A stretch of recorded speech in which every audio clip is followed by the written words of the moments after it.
Hello, my name is Mikayla Ruggles, and I am thrilled to be applying for the MA Acting program at East 15. I'm originally from the United States in the state of Missouri, but now I have relocated and primarily stay in London. That's actually one of the reasons why East 15 is so appealing to me.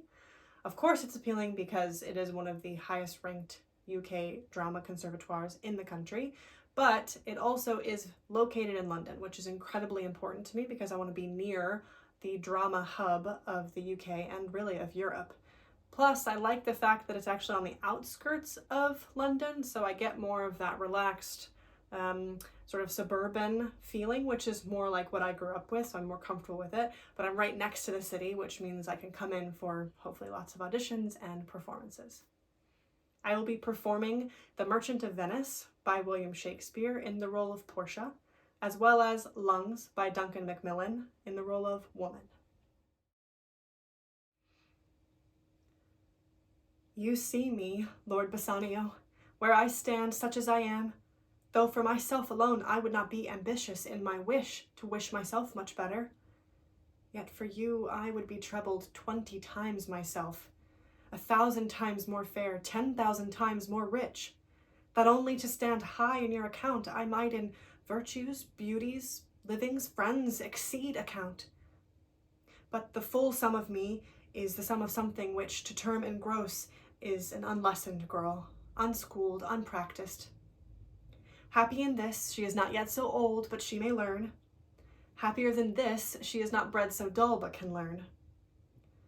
Happiest of all is that her gentle spirit commits itself to yours to be directed, as from her lord, her governor, her king. But now I was the lord of this fair mansion, master of these servants, queen or myself. And even now, but now, this house, these servants, this same myself, are yours, my lords. I give them with this ring, which when you part from, lose or give away, let it presage the ruin of your love, and be my vantage to exclaim on you. Look, all right, listen, you have to understand, all right? And I'm just thinking out loud here, so please just let me talk. Let me just think it through out loud, please. All right, don't just jump in if I say something wrong or stupid. Just let me think, okay? Because I've always wanted, all right, and I'm talking in the abstract. I've always had a sense or an idea of myself, always defined myself, okay, as a person who would.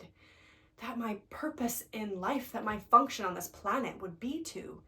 And not that I've ever thought about it like that before. It's just now that you're asking, or not asking, mentioning, starting a conversation, only because of that I'm now even thinking about it.